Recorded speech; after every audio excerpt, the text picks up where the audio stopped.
Alright Mopar people, welcome back to the channel. I'm just Mopar Joe. I've really truly been missing working on big blocks. I got to go over to Rick's some and work on that 426 Hemi, but it's still not the same as a big block wedge. So let's check out what I got behind me here. For those of you who have followed along with the channel last 2 or 3 years, I don't know, I've probably been on here 5. This is our Muscle Motors mega block that they built, and my dad ran in his race car for a while. So all that stuff went over to Drew's house. We've been slowly tearing it apart. We got the heads off of it and stuff, and we kind of stopped. We were just going to do a simple cam change. Swap the cam out. And when we did that, we got to these very ugly cam bearings. So here's that front one again. And we did not do that, taking it out, the old cam. The old cam for this is in my purple car now, and I love it. But this, we actually have a more aggressive cam to go in this.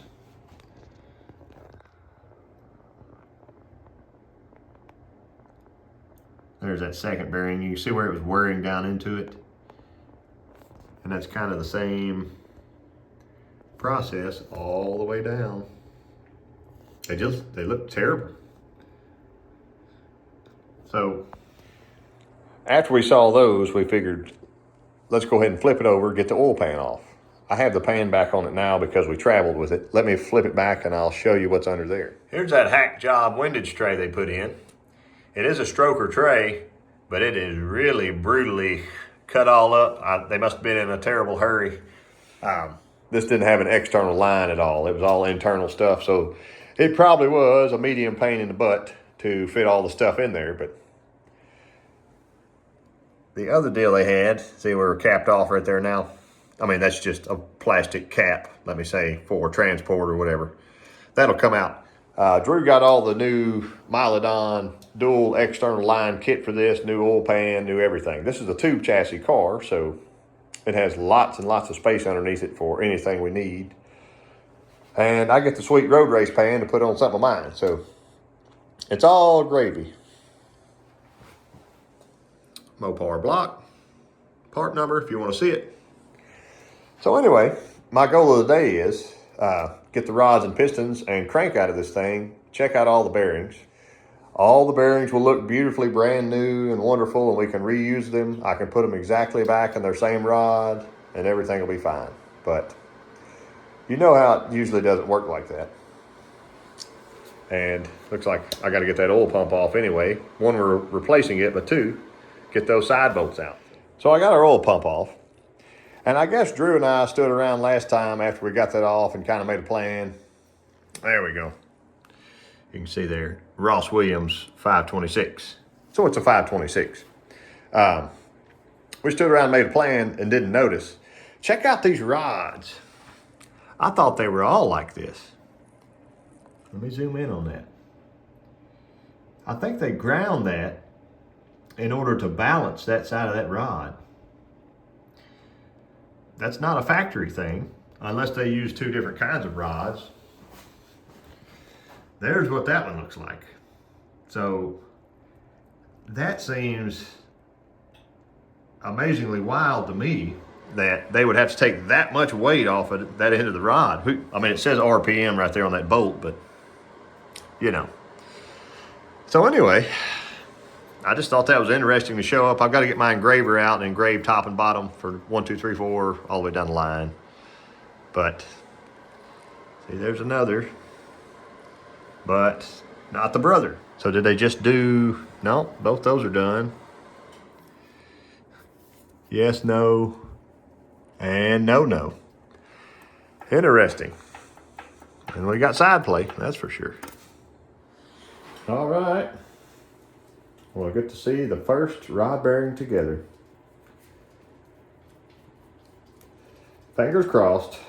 According to Rick Seaman, this having a 3/8 pickup tube, remember they had welded the funky adapter plate onto a 3/8 pickup tube.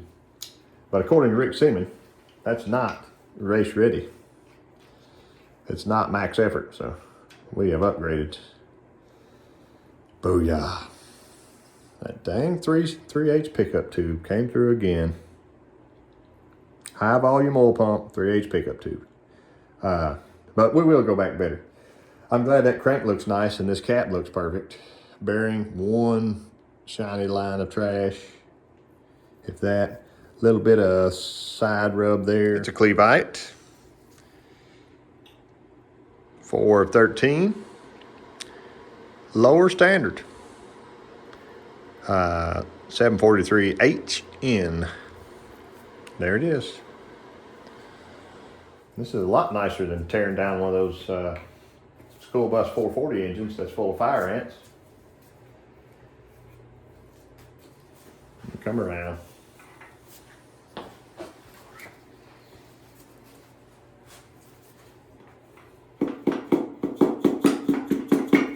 There we go.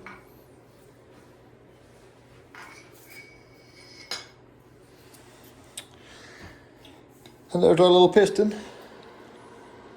999.06. I think it's a Ross. I can't remember totally.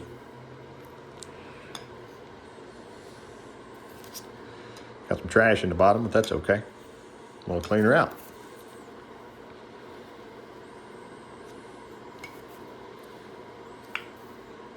Rings aren't lined up, so that's nice. There's number one down. Lucky number two.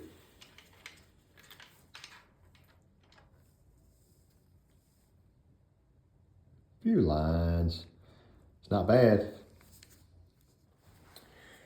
Coming with number three.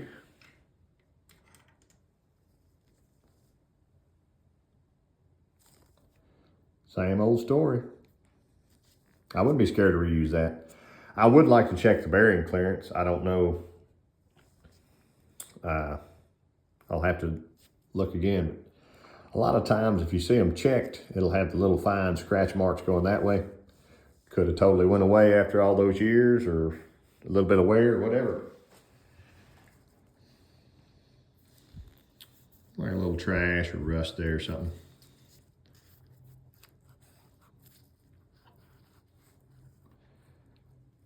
Need a little cleanup, inspection. That oil gap there is lined up with that gap. We don't typically like that. Skirts look okay, a little scuffing, but you'll have that on those big jobs. Number four. One little line there. The coating's still on the bearing, which is nice. That's our number four piston.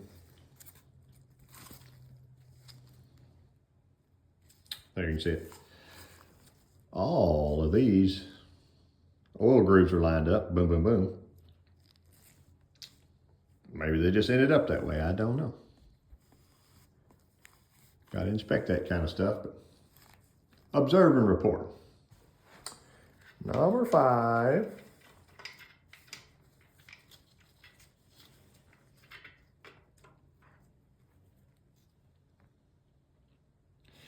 There's our scratch mark. Looks like from where they had actually checked it with a micrometer or something. See it a little more clearly there. Number six. I'm gonna do it from this side since I'm closer to you. Looks pretty good. Lucky number seven.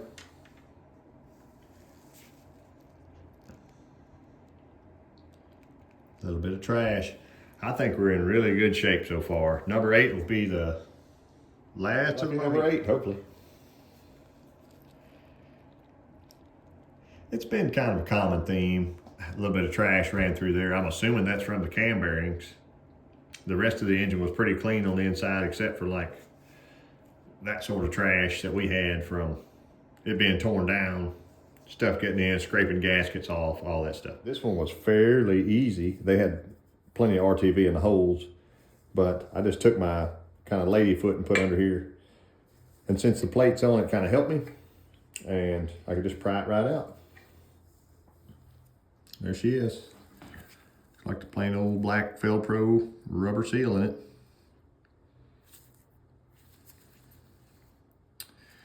They had to grind to clear the studs. That's usual, normal. Side seal. I don't know what brand it is.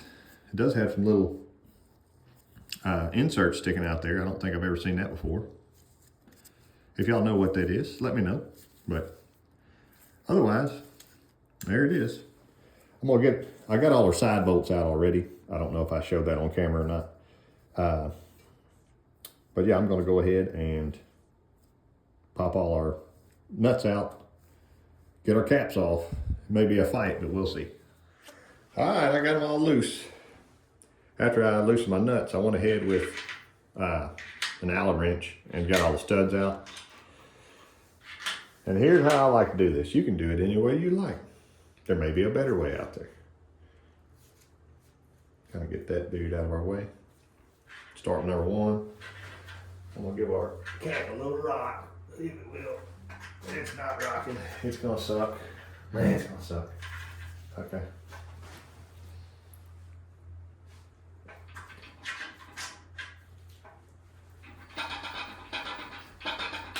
Good Lord, bless America.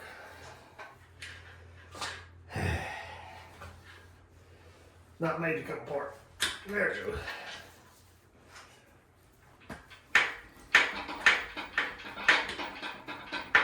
Okay.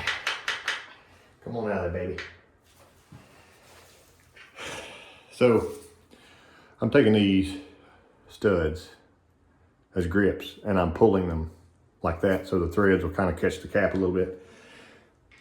Don't be scared, it'll work. Well, see, I'm up now, so I can come around and catch my spots here. I'm real close to coming out,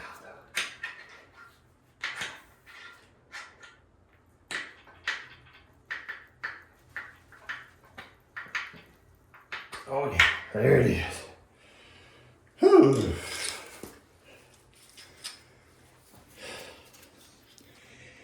There's our bearing. It's got a little trash. Kind of like a 3/4 groove going on here.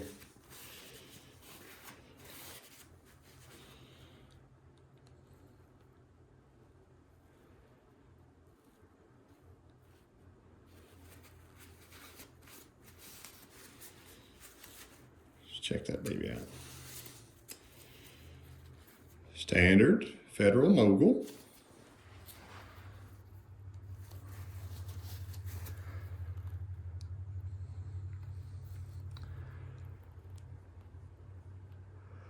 $71.46 CHL 413. There it is. Let's go down the line. The little register sticking out of the block there, catching in those caps, that was causing a lot of the fun to go on there. Cap number 2. See how easy that was to lift? No, I've been fighting it for 5 minutes. Here we go. Ooh. I'm gonna guess maybe moisture did that. I don't know. Y'all let me know in the comments, won't you? That baby's gotta be replaced for sure. So I've got our caps on the table over there. Before I pull this, I just wanted to show you it does have thrust. I can measure it if we'd like, but we're getting new bearings anyway, so it looks like quite a bit.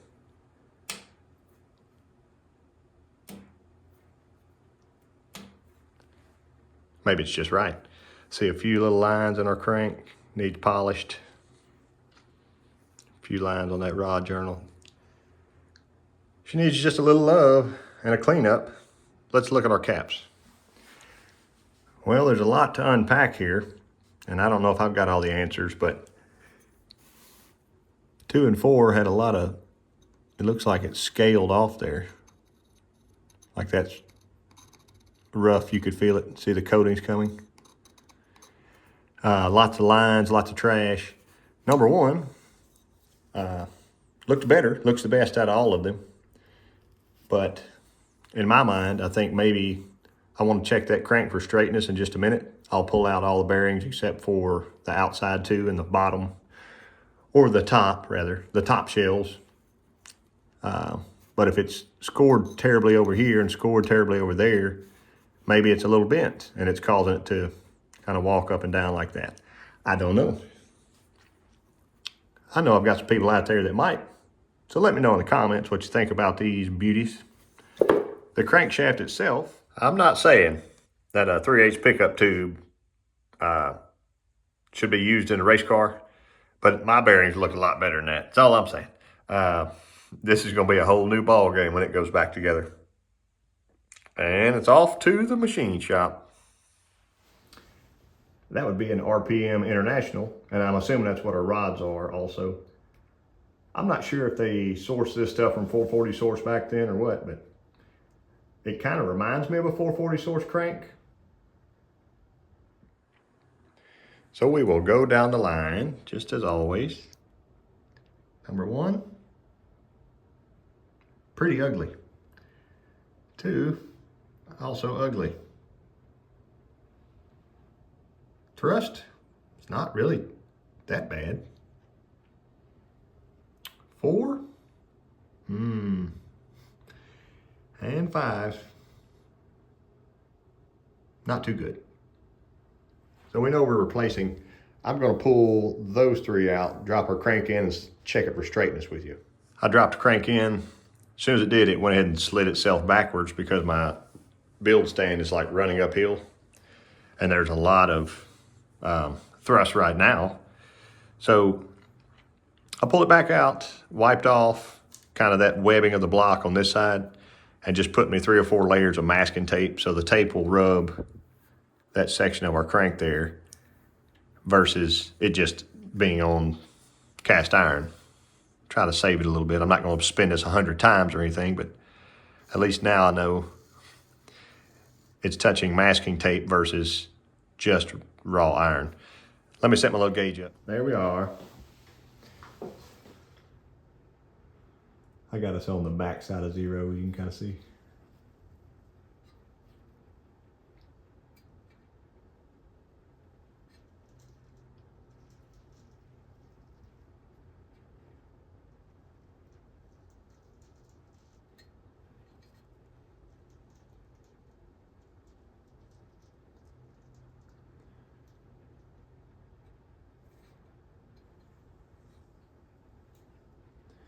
Looks pretty perfect to me. Maybe a quarter. I mean, obviously my gauge does not read in quarters, but it's not even 1 thou a run out, so we like that.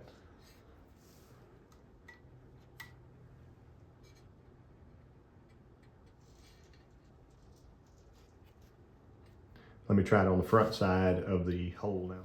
I don't expect a change, but just in case there's something weird. I can get us to 0.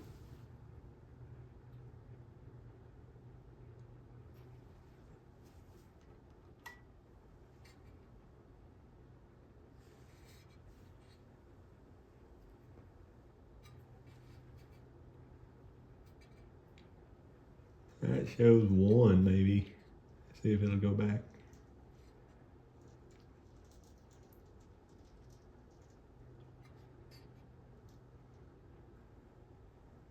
A half, 0, 1.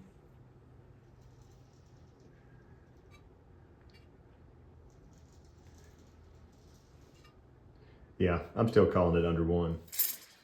Shout out to Goodson for sending me this 24-inch precision straight edge. There's a part number if you need one. They're legit. I thought I would try my hand at checking this. The thinnest feeler I have is 2 thousandths. I would assume you don't want 2 thousandths to go in anywhere. The edge itself is it's pretty heavy. So if I start on number 1 like that, like it won't sneak in there at all. 2, it starts to.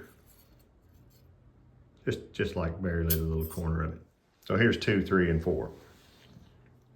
And again, I've tried it on the rear, like number 5 back there. 5 was the same as 1. It won't start under it. Pretty heavy piece. So 2, the corner can start. 4,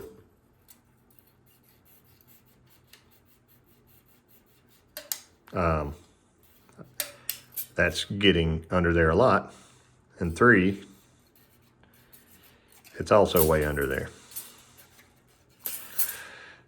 I might have to call Rick Seaman. What do y'all think?